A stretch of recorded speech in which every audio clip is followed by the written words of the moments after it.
नमस्कार, मैं पप्पू कुमार यादव, सहायक प्राध्यापक संस्कृत, महिला कॉलेज चाईबासा, कोल्हान विश्वविद्यालय झारखंड। आज हम लोग स्नातक प्रतिष्ठा के तृतीय समसत्र के पंचम पत्र के रूप में यानी कोर 5 CC 5 के रूप में पढ़ा जाने वाला मेघदूत काव्य को देखेंगे। इसमें हम लोगों को पूर्व मेघ पढ़नी है, जिसमें हम लोग 13 श्लोक पढ़ चुके हैं। आज हम लोग 14वां श्लोक देखेंगे, चतुर्दश श्लोक। इस श्लोक का अध्ययन से पूर्व हम लोग कुछ पूर्व के श्लोकों को देखते हैं, जिससे यह संबद्ध है। हम लोग 12वां श्लोक में देख चुके हैं। उसमें बताया गया है, यक्ष कहता है मेघ को कि हे मेघ, अब तुम इस पर्वत से तुम विदा लो, अपने प्रिय मित्र तुम इस पर्वत से विदा लो।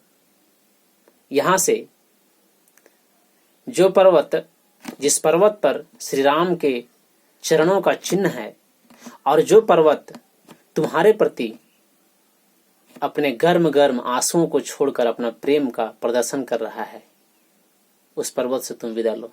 इसलिए वहां इस तरह बताया गया है कि ग्रीष्म काल में पर्वत गर्म हुआ और मेघ के आने के बाद, वर्षा काल के आरंभ में वर्षा की बूंदें पड़ने के बाद उससे जो गर्म वाष्प निकल रहे थे पर्वत से, उसी को महाकवि कालिदास ने इस यक्ष के द्वारा कहलवाया है कि यह इस रामगिरी पर्वत का वाष्प नहीं है, बल्कि तुम्हारे प्रति, तुम मेघ के प्रति इस रामगिरी पर्वत का प्रेम के प्रदर्शन का रूप है।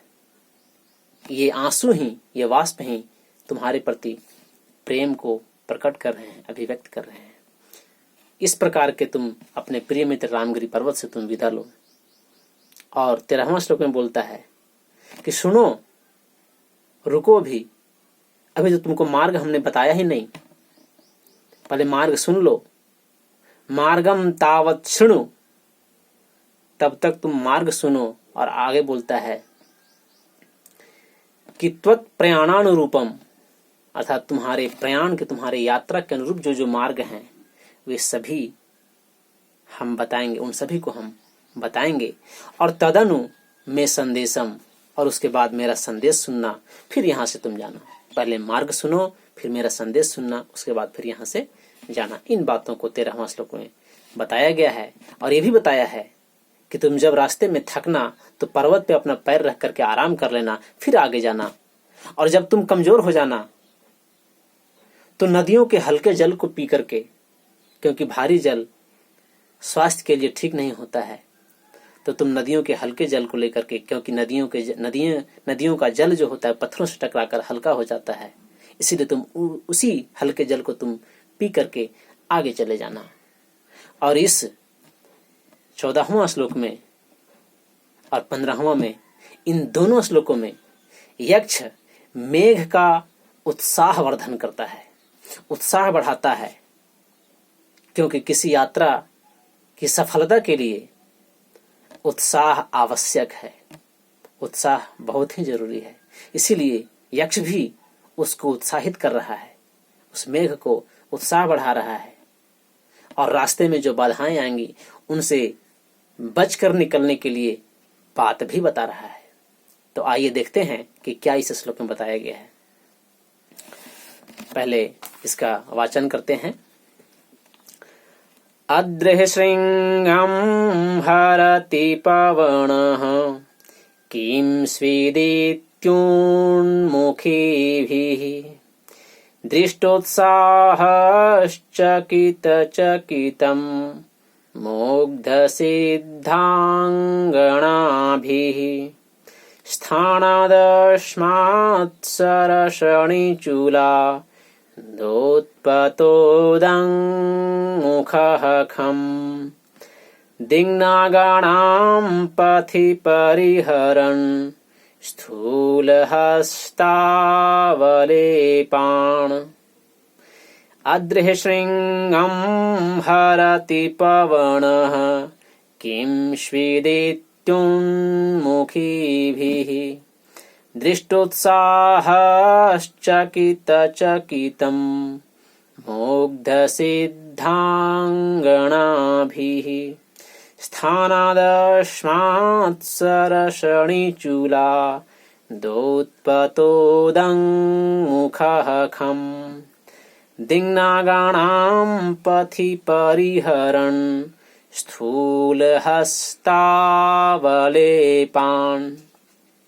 इस श्लोक में, इस चतुर्दश श्लोक में उसका उत्साह वर्धन करता है यक्ष।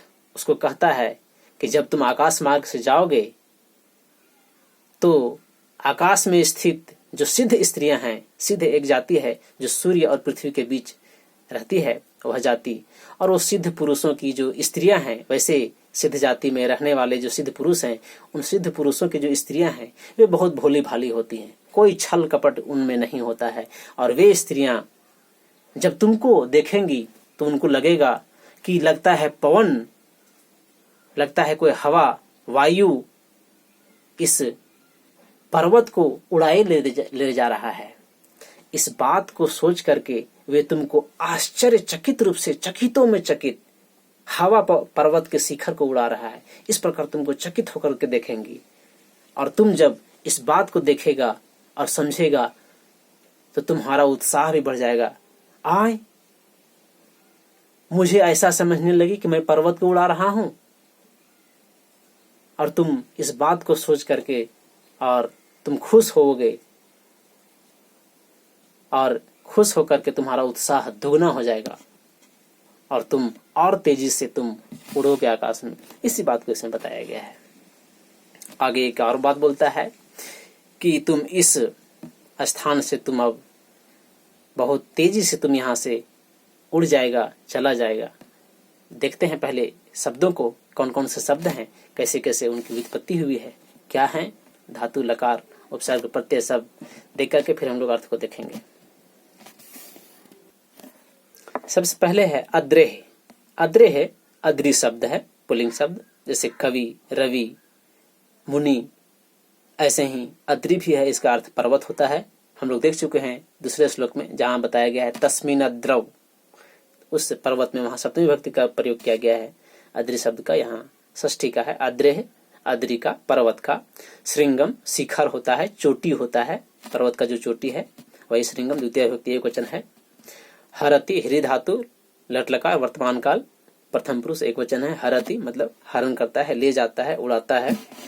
पवनः मतलब वायु। किमस्वित, किमस्वित इसमें संधि है, किमस्वित जोड़ इति जोड़ उन्मुखी भी।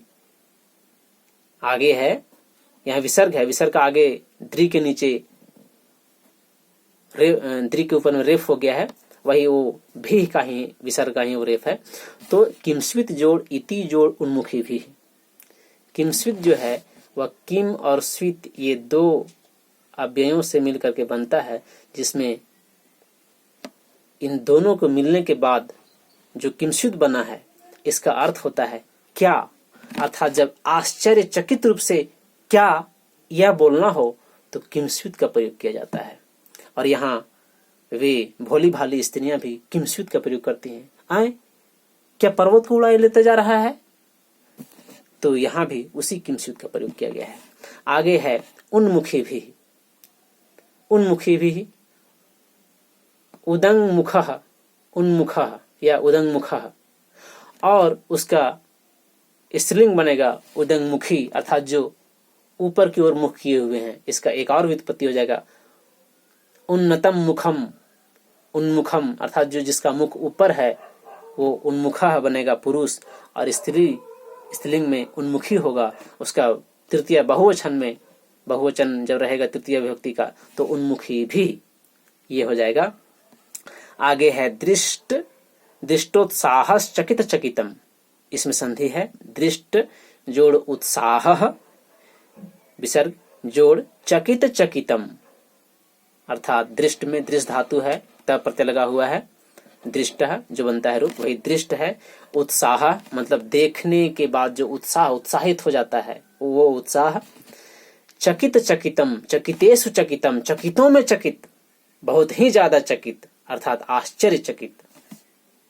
आगे है, इसमें द्वितीय विभक्ति लगा हुआ, चकित चकितम। आगे है मुग्ध सिद्धांगना भी।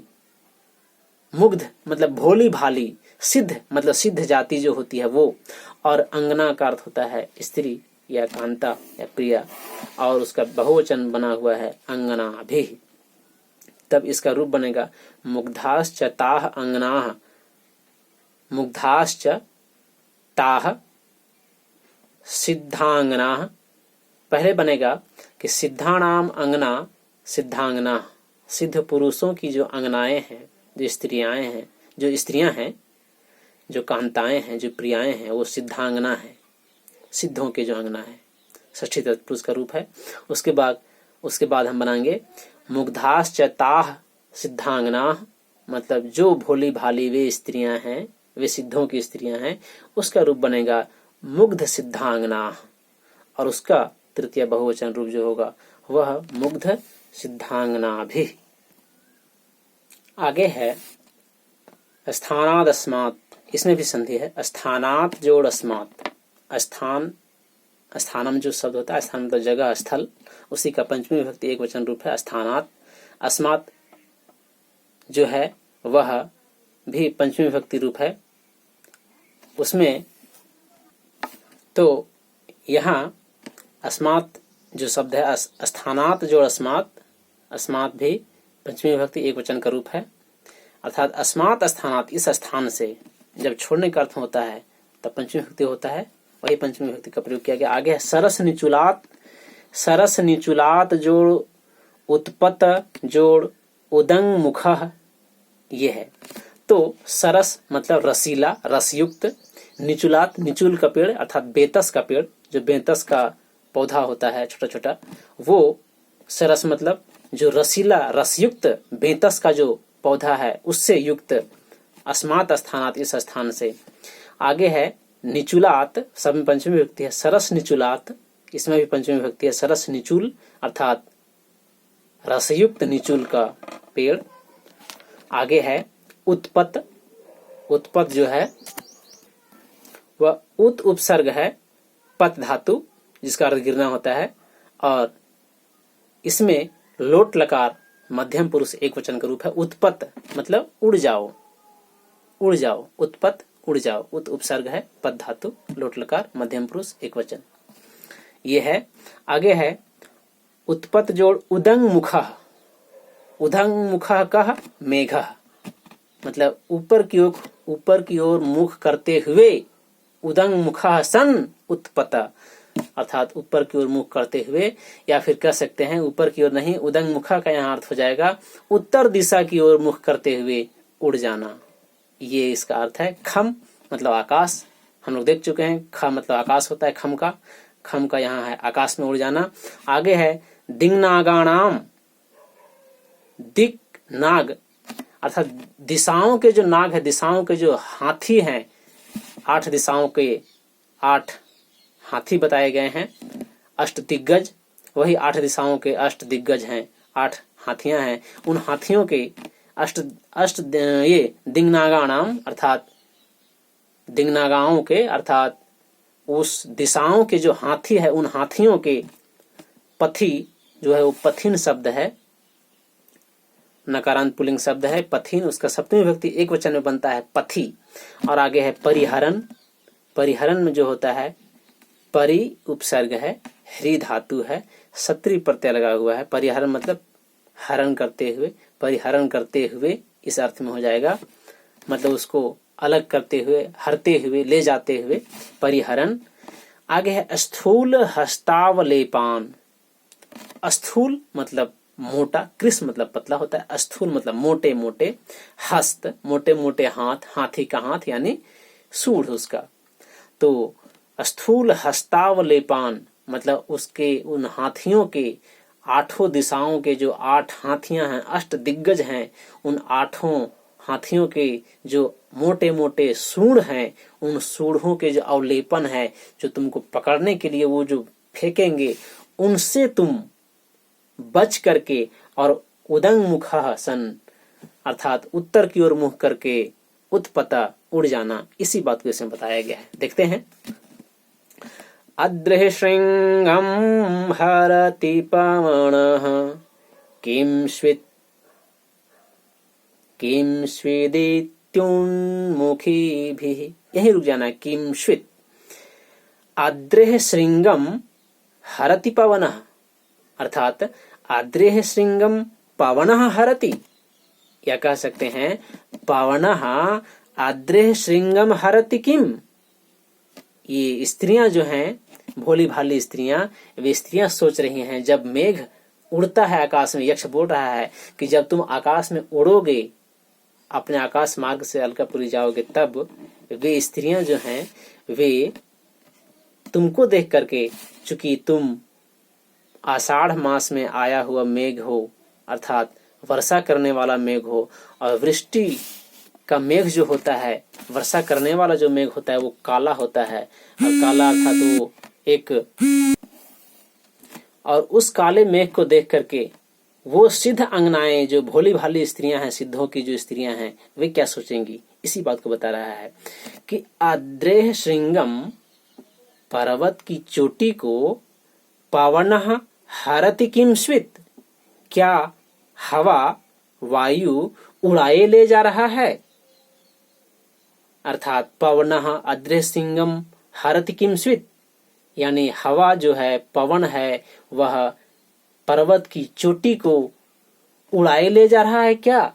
इस प्रकार से आश्चर्य से, इति अर्थात इस प्रकार, उन्मुखी भी मुग्ध सिद्धांगना भी, इस प्रकार से आश्चर्यचकित रूप से, उन्मुखी भी सिद्धांगना भी, ऊपर की ओर मुख किए हुए सिद्ध अंगना भी, सिद्ध पुरुषों की जो भोली भाली मुग्ध स्त्रियां हैं, मुग्ध अंगना है, अर्थात सिद्ध पुरुषों की जो भोली भाली स्त्रियां हैं, पत्नियां हैं, वे सभी इस प्रकार से आश्चर्य से तुमको देखेंगी कि क्या पवन इस पर्वत की चोटी को उड़ाए ले जा रहा है। इस प्रकार से वे देखेंगे तुमको, और इस दृष्टि से तुम दृष्ट उत्साहश्चकित चकितम, अर्थात इस प्रकार के उनके देखने के कारण तुम उत्साहित हो जाओगे। और इसी बात को फिर से समझते हैं। आद्रेह श्रृंगम पवनः हरति किंस्वित, यानी पर्वत की शिखर को, चोटी को पवन वायु जो है, हरति किंस्वित, क्या हर करके उड़ाए लेते जा रहा है। किंस्वित, क्या उड़ाए लेते जा रहा है। इस प्रकार से आश्चर्यचकित रूप से, इति अर्थात इस प्रकार से आश्चर्यचकित रूप से, उन्मुखी भी, ऊपर की ओर मुख किए हुए, मुग्ध सिद्धांगना भी, भोली भाली सिद्ध अंगना भी, सिद्ध पुरुषों की जो स्त्रियां हैं, पत्नियां हैं, उनके द्वारा चकित चकितम, आश्चर्यचकित रूप से, दृष्टोत्साह, आश्चर्यचकित रूप से तुमको देखे जाने के कारण उत्साहित हो गया तुम, अर्थात जब ऐसे तुमको देखेंगी वे, तो तुम अति उत्साहित हो जाएगा। और इस प्रकार से तुम उत्साहित हुआ, यानी उन स्त्रियों के देखने से, उन स्त्रियों के आश्चर्यचकित रूप से देखने के कारण अति उत्साह वाला तुम, और आगे सिर्फ इतना बोलता है कि इस स्थान से तुम उत्तर की दिशा में उड़ जाओ, इतना ही बोलता है। इतना तक हो गया है कि क्या पवन पर्वत की चोटी को उड़ाए ले जा रहा है। इस प्रकार के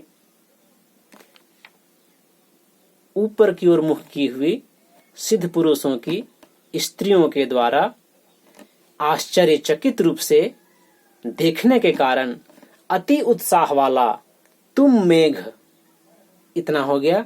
आगे बोलता है, अस्थानादस्मात् सरस निचुलात् दुत्पतोदंग मुखाखम दिंगनागाणाम पथि परिहरन स्थूल हस्तावलेपान, इतना बात बोलता है। और कहता है कि अति उत्साह वाला, इस प्रकार से तुम अति उत्साह वाला तुम क्या करेगा आगे, तब बोलता है खम उत्पता, मुख्य रूप से इतना ही बोलता है, खम उत्पता, आकाश में उड़ जाओ।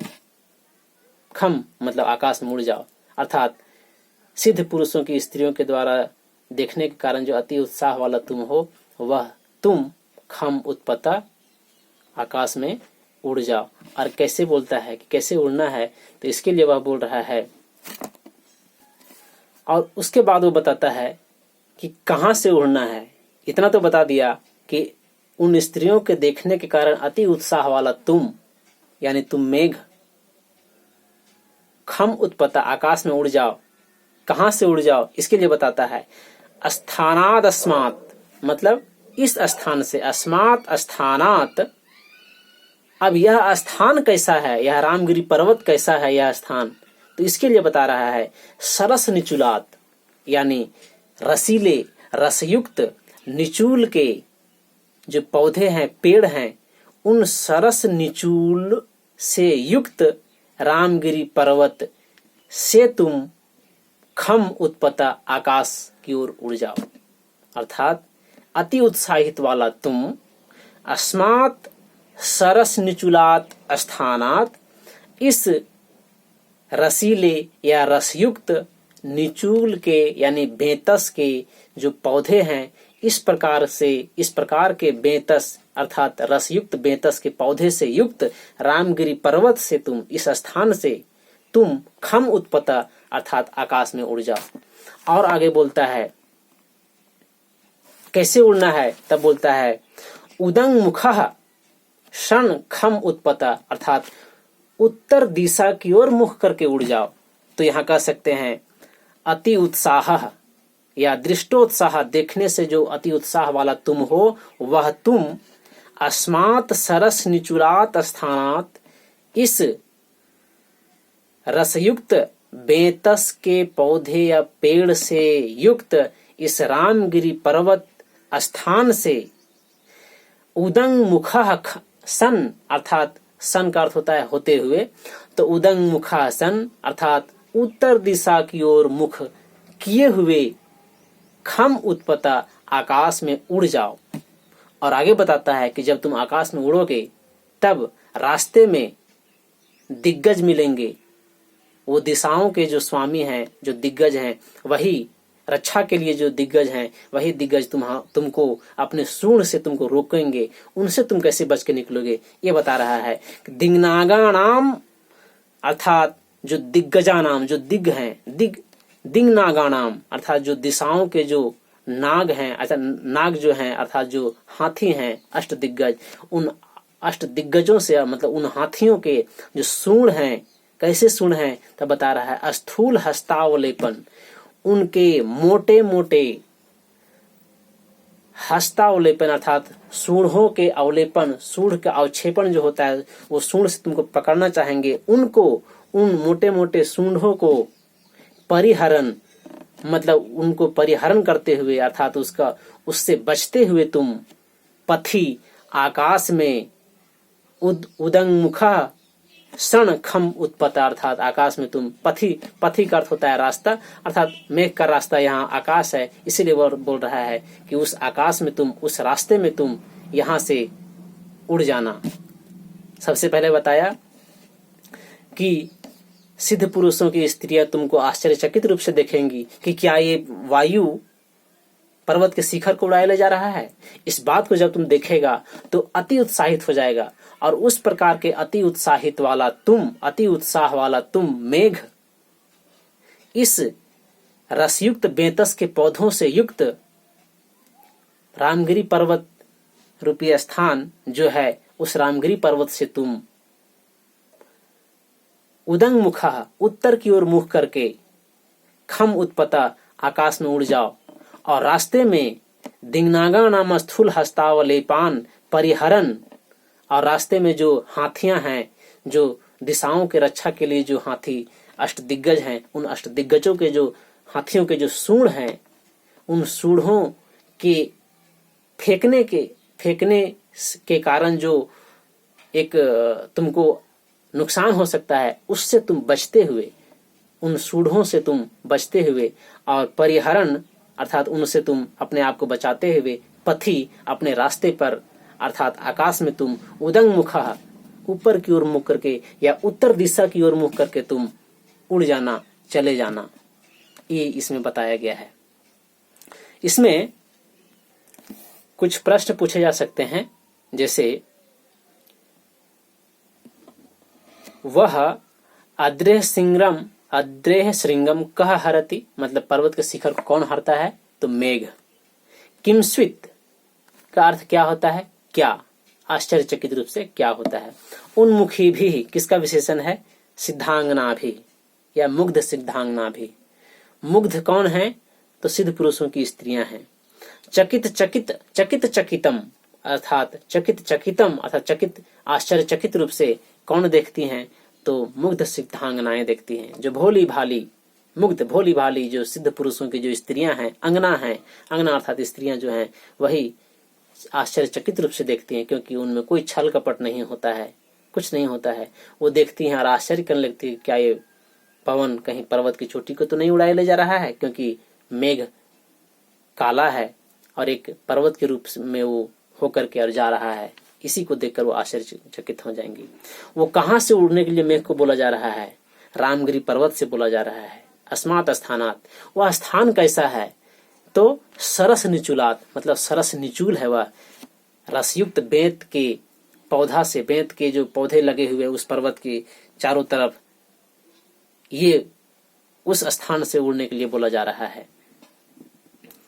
और इसमें एक और अर्थ किया जाता है कि वह स्थान जो है वह गीले भूमि है, अर्थात वह जो भूमि है उस पर्वत के नीचे वो गीला भूमि है, और उन गीले भूमि पर, उस गीले भूमि पर जो बेतस के पौधे उगे हुए हैं वो भी रस युक्त हैं, और उन गीले भूमि पे युक्त बेतस के पौधों से युक्त जो पर्वत है उससे उड़ने के लिए बोला जा रहा है, उससे आगे जाने के लिए बोला जा रहा है। इसका यहाँ एक और ध्यान देने योग्य बात है कि इसका एक और अर्थ किया जाता है। जो भी आलोचक हैं संस्कृत साहित्य के, वो उन आलोचकों के द्वारा एक और अर्थ किया जाता है। वो अर्थ है, उस अलग अर्थ में श्लेष के कारण अर्थ निकाला जाता है, हालांकि वो मेरे हिसाब से अच्छा नहीं है, चूंकि जिस प्रसंग में ये वर्णन आया है इस श्लोक का उससे ठीक नहीं है, लेकिन आया है तो चूंकि जान लीजिए कि क्या है उसमें ये है, दो शब्द के कारण बताया जा रहा है। दिंगनांग एक कवि हुए हैं संस्कृत साहित्य में, और वो उनको कालिदास का समकालीन बताया जाता है। और ये एक और कवि हैं निचूल। ये निचूल जो हैं वो उस समय के वैसे कवि थे जो सभी बड़े बड़े विद्वान के द्वारा जो दोष निकाला जाता था उन दोषों का वो परिहरण करते थे, अर्थात उन दोषों को सिद्ध करते थे, सही है या गलत है, अर्थात अंतिम निर्णय वही निचुल नाम के कवि लेते थे। तो इसमें यह अर्थ बताया गया है कि महाकवि कालिदास अपने इस काव्य को ही बोल रहे हैं कि हे मेरी कविता, हे मेरी काव्य, हे मेरा काव्य, हे मेरी कृति मेघदूत, तुमको जो निचूल नामक कवि तुमको सिद्ध कर चुका है, अर्थात निचूल नामक कवि के द्वारा तुम सिद्ध की हुई कृति है, उस प्रकार की कृति तुम जो दिंगनांग आदि कवि तुम में या तुम्हारे लिए जो दोष निकालते हैं, तुम जैसी कृति में, तुम जैसी रचना में जो दोष निकालते हैं, उन दोषों को परिहरण अर्थात एवॉइड करते हुए, उसको अलग करते हुए, उसको छोड़ते हुए तुम इस स्थान से, इस निचूल के स्थान से, अर्थात निचूल नामक कवि के स्थान से, जो निचूल तुमको सिद्ध कर चुका है जो कवि कि तुम उत्तम काव्य हो, उस निचूल नाम के कवि से तुम उन दिंगनांग आदि कवियों के जो हाथों के द्वारा जो बताया जाता है कि ये दोष है, वो दोष है, ऐसा दोष है, वो दोष है, इन सभी दोषों से जो हाथों के द्वारा बताया जाता है, इन सभी दोषों को छोड़ते हुए, परिहरण करते हुए इस निचूल नामक कवि के स्थान से, इस निचूल कवि के स्थान से तुम अब अपने उन्मुख करके, अपने ऊपर की ओर मुख करके तुम अनंत श्रेष्ठ उपाधि प्राप्त करने हेतु तुम यहाँ से अब ऊपर की ओर चले जाओ, यानी बहुत बहुत तुम श्रेष्ठता को प्राप्त करो। ये महाकवि कालिदास अपने से बोल रहे हैं। ऐसा भी आलोचकों के द्वारा बताया जाता है, लेकिन ये उचित नहीं लगता है हमको। पूर्व में जो बताया गया है कि मेघ को जो बताया जा रहा है, जिसमें बोला गया है कि हे मेघ, तुमको वे मुग्ध सिद्धांगनाओं की स्त्रियां देख करके आश्चर्यचकित होंगी और उस आश्चर्य से तुम अति उत्साहित होगे और उस उत्साह वाला तुम इस रसीले बेतस के पेड़ों से युक्त जो रामगिरी पर्वत है, ऐसे रामगिरी पर्वत से तुम उत्तर की ओर मुख करके और दिग्गजों के सूढ़ों को परिहरण करते हुए, उसको छोड़ते हुए तुम आगे निकल जाना और अलकापुरी जाना। ये बात बताया गया है, यही उचित लगता है। धन्यवाद।